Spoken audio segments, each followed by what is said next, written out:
Translate this, Leon Graves said, his voice cutting through the glass-walled room like a blade. He leaned back in his chair, gold watch catching the light. Tell them I'd give your dad $1 billion if he could make sense of this mess. The translator froze mid-sentence, eyes darting between Leon and the Japanese investors sitting across the table. No one laughed. The silence carried weight, the kind that arrives when arrogance outpaces reason. Leon waited, smirking.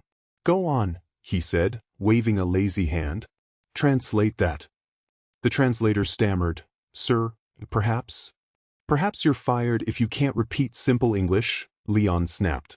Laughter followed, not genuine but reflexive. His assistants laughed because hierarchy demanded it. The investors smiled politely, not from amusement, but discomfort. Behind the tinted glass wall, Samuel Boyd, Leon's driver, stood motionless beside the parked sedan. His posture was formal, hands clasped before him. Beside him, his son Eli, 13, watched through the glass, silent, alert, unseen. Inside, Leon kept talking. You see, gentlemen, business is a universal language, he declared. Numbers don't need translation, only intelligence. The translator bowed slightly, whispering a partial interpretation. The investors nodded, expression unreadable. Outside, Eli studied the rhythm of their movements, the micro-expressions, the polite discomfort. He understood more than he should have. He'd been listening for years. Leon continued, pacing now. Here's the problem. You people talk in circles, philosophy, politeness. I need clarity. Tell them that. Clarity. The translator hesitated again, his voice trembling. Mr. Graves says he wants more direct approach. Leon rolled his eyes. That's not what I said. He turned to his assistants. Is this man for real? I'm offering $1 billion deal, and I can't get a straight sentence back. The words came out loud enough to carry through the glass. Samuel's shoulders tightened, but he said nothing. Eli's gaze never broke. His expression didn't change. But something in his silence sharpened, a kind of focus that waits for injustice to finish talking. Inside, the meeting unraveled.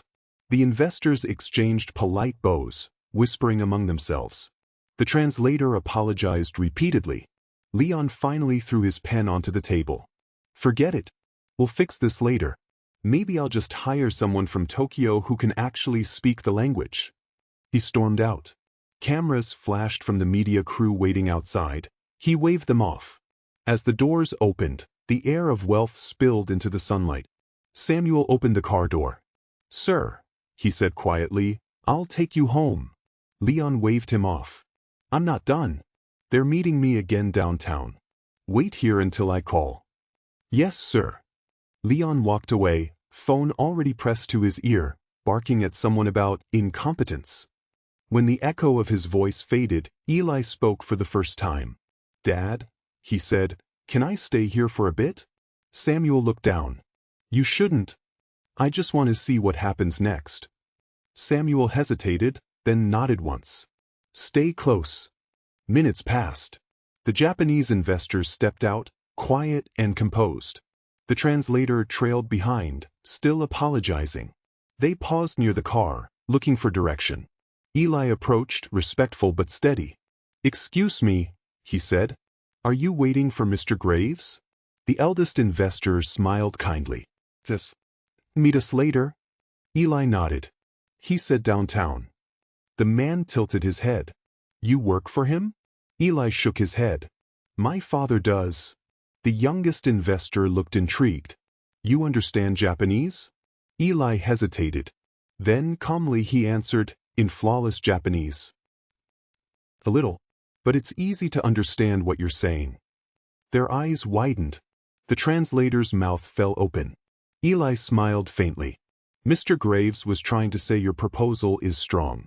He just didn't understand the distribution clause. You offered a partnership on research logistics, correct? The eldest investor blinked. You heard everything? Eli nodded. Yes, sir. Through the glass. You were very clear. He just wasn't listening. For the first time all morning, the men laughed, not mockingly, but genuinely. The translator bowed low, embarrassed. The eldest investor looked at the boy with respect. You speak well. Where did you learn? In the car, Eli said simply. He leaves the meetings on speaker. They nodded, understanding the quiet truth behind that statement. Your father is wise, the old man said. You listen better than most men speak. He handed Samuel a business card before leaving. Keep in touch. When they drove home later that evening, Leon was silent in the back seat, scrolling through his phone. He'd heard from his office. The investors had postponed indefinitely. He muttered curses under his breath. At a red light, he caught Eli's reflection in the rearview mirror. What are you staring at? Eli didn't answer. Leon scoffed. Figures. Quiet like your father. Eli said softly, maybe silence isn't weakness. Maybe it's translation waiting for its turn. Leon frowned. What's that supposed to mean? Eli met his gaze through the mirror. You said you'd give my dad $1 billion if he could make sense of your mess. Turns out I already did. The light turned green. Neither of them spoke again. Morning returned like a reprimand. The mansion's glass walls glowed gray, reflecting a world that looked cleaner than it really was. Inside, Leon Graves spoke to no one. He only dictated orders. The investors from Tokyo had left a polite message. Regretfully, we have decided to pause negotiations. Leon read it twice. The word pause burned him more than and ever could. It meant they were still talking to someone else. He slammed his phone down. Where's the translator? Fire him. Today. An assistant stammered. Already did, sir. But find me another. Someone who actually speaks Japanese this time. He turned to the window. Outside, Samuel's sedan waited by the fountain, polished to a mirror. The driver stood as he always did, motionless, deferential, steady. His son was beside him again, notebook in hand, writing something. Leon's jaw tightened. He didn't like patterns he hadn't authorized. By noon, he had arranged a damage control luncheon at the Grand Meridian Hotel, marble, chandeliers, and expensive confidence. He ordered Samuel to drive him there. Inside the car, the tension sat like a passenger. Leon spoke into his headset. Yes, bring the presentation slides.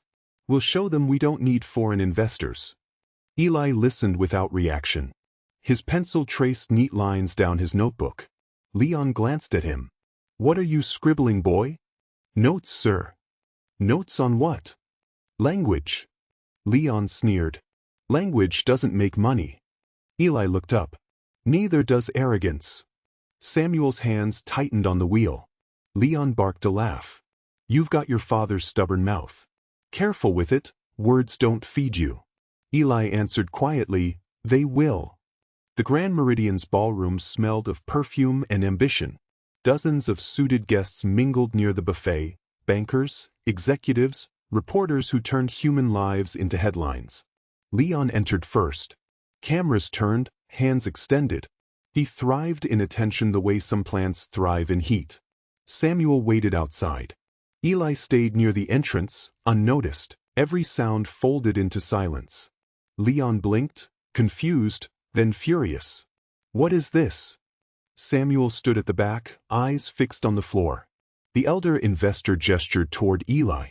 This young man explained your intentions yesterday better than anyone in your company. We would like him to help complete our conversation. Leon forced a laugh.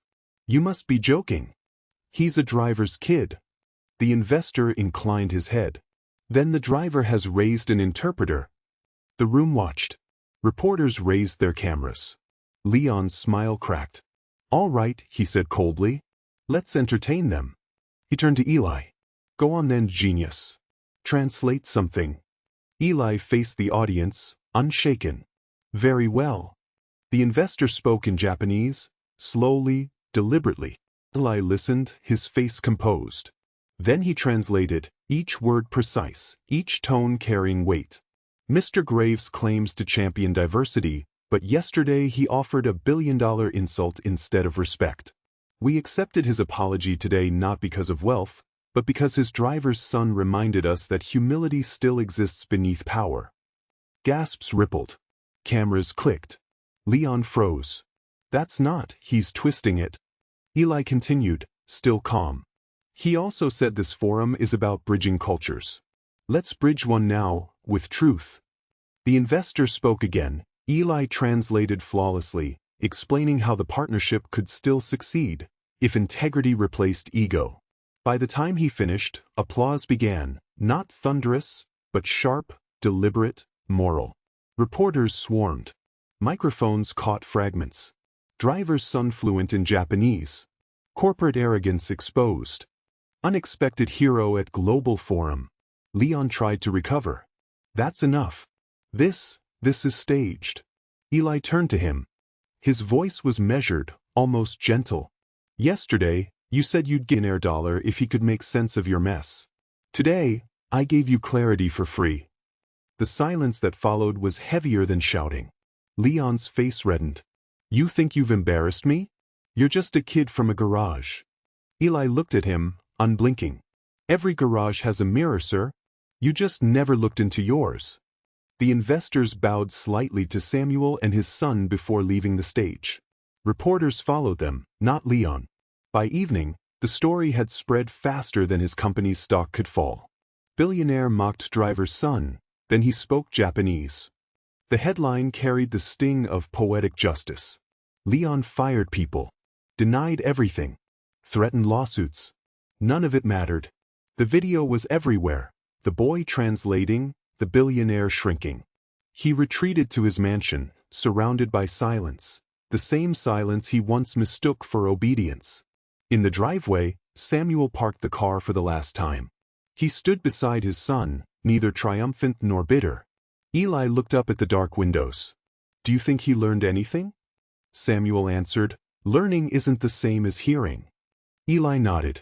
Still, it was worth translating. Once, the windows glowed with the constant blue of meetings and machines. Now they stayed dark for hours at a time, as if the house itself no longer wanted to be seen. Leon wandered from room to room, barefoot, muttering into the stillness. The world outside kept moving. Headlines, talk shows, panel discussions about humility and leadership, but inside, time stalled. Everywhere he turned, screens reflected his own downfall. A single clip, 13 seconds long, replayed endlessly online. The driver's son stepping forward, speaking flawless Japanese, translating not just words but consequence. For the first time in his career, Leon Graves had nothing to say. He issued statements, hired PR teams, blamed misrepresentation, but the footage had no antagonist except truth. The investors withdrew permanently, and other partners quietly followed. Arrogance has a market value until it is exposed. Then it becomes debt. The next week, Samuel arrived for work as usual. He expected dismissal, perhaps even hostility. Instead, he found the mansion gates half open and no guard at the booth. Inside, the courtyard was littered with half-packed boxes and forgotten luxury, the residue of a life rearranged. Leon stood near the fountain, staring at the water as though waiting for it to rise and answer him. "Morning, sir," Samuel said carefully. Leon turned, thinner, eyes rimmed with exhaustion. "You came back." "I haven't been told not to." Leon laughed without humor. "No one tells anyone anything anymore." He motioned vaguely toward the garage. "They're taking the cars. Bank's reclaiming half of them. Keep yours for now, the black sedan." Samuel nodded, saying nothing. Leon studied him, this quiet man who had watched his empire crumble without a word. "Do you hate me, Samuel?" "No, sir." "You should." Samuel shook his head. "Hate is heavy. I already carry enough." Leon looked down. "Your boy, he's something else. Colleges are calling him, did you know that?" Samuel's voice softened. "I heard. Stanford wants to sponsor him. MIT too. He's the kid from the video, the genius interpreter. Everyone loves him." Leon smiled faintly, almost proud, almost bitter. "All because I opened my mouth." Samuel said nothing. There was no need. Days passed. Reporters camped outside less and less. Interest decayed as it always does. Scandals age faster than guilt. But Eli's story did not fade. Schools invited him to speak about language and respect. He refused most offers, saying only, "I'd rather keep learning than talk about learning." He still rode with his father sometimes, sitting in the passenger seat now instead of the back. They drove for private clients, doctors, entrepreneurs, visiting academics. One afternoon, a small black car pulled up outside the mansion again. Not Leon's, that was gone, but one belonging to a quiet Japanese man carrying an envelope. He handed it to Samuel. "For your son," he said in careful English. "From the consortium. Scholarship full. Tokyo University." Samuel opened it, stunned. Eli read the letter later that night, his face unreadable. "Japan," he murmured. "The language gave me a destination." His father nodded. "And a lesson." Weeks later, before leaving for Tokyo, Eli asked to see Leon one last time. He found him not in the mansion that had been sold, but in a modest apartment overlooking the city. Leon opened the door slowly, unsure whether to smile or apologize. Eli spoke first. "I wanted to thank you." Leon blinked. "For what?" "For making sure I was there that day." Leon's laugh was small and hollow. "You mean for embarrassing your father and mocking you in front of half the world? For teaching me that translation isn't about words. It's about power, who controls it and who takes it back." Leon sank into a chair. "You think you've won something?" Eli shook his head. There was no competition, just a correction. He set a small object on the table, a folded piece of paper. "Your investors sent me their new proposal. They still believe in the idea. They just don't believe in you." Leon's jaw tightened. "You're enjoying this, aren't you?" "No," Eli said quietly. "Justice isn't entertainment. It's closure." He bowed slightly, a gesture he had perfected, and turned to leave. At the door he paused. "When you said you'd give my dad $1 billion, you meant it as an insult. But words compound interest too. You paid in reputation instead of money." The door clicked shut. Leon sat alone, the folded paper glinting on the table under cheap lamplight. For the first time, he whispered the phrase that had ruined him, not with anger, but with realization. "Translate this." He couldn't finish. Some sentences are too heavy to carry twice. Eli left for Tokyo the following week. The airport was quiet at dawn. His father stood beside him, proud but wordless. "You sure you want this?" Samuel asked. Eli smiled. "I just want to keep listening. People tell you who they are when they think you don't understand them." The plane ascended through pale light, and the world below folded into silence again. The same silence that had once been mistaken for submission, now transformed into authority. Months later, an online interview surfaced, the young interpreter who humbled a billionaire. Eli spoke slowly, thoughtfully, never mentioning names. "Sometimes," he said, "justice doesn't shout. It just waits for translation." The host asked, "Do you forgive him?" Eli paused. "I don't need to. Understanding is enough." The clip went viral again, but this time, not as scandal, only as symmetry. Back in the city, Leon watched it alone on a tablet. He looked older, quieter. The arrogance had drained, leaving something close to comprehension. He whispered to no one, "He translated me better than I ever translated myself." Outside, evening light slipped across the window, cutting his reflection in half, the man he was, and the one he might still become. And somewhere across the ocean, in a classroom in Tokyo, a young black student wrote 3 lines at the top of a blank page. "Language is power. Power is translation. Translation is justice." He underlined the last word once, slowly, as though closing a case file. Then he smiled, not triumphantly, just quietly, and turned the page. The world eventually forgot the headline, but not the story. It became a lesson whispered in boardrooms and classrooms alike. A modern parable about speech, silence, and the cost of underestimation. And somewhere, perhaps, Leon Graves finally understood the sentence he had once thrown away so carelessly. "Translate this, I'd give your dad $1 billion." He had meant it as mockery. It ended as prophecy. What did you take from this story? Drop your thoughts in the comments, and tell us. Was justice served, Or was it just karma speaking Japanese? Don't forget to like, share, and subscribe for more true moral stories daily.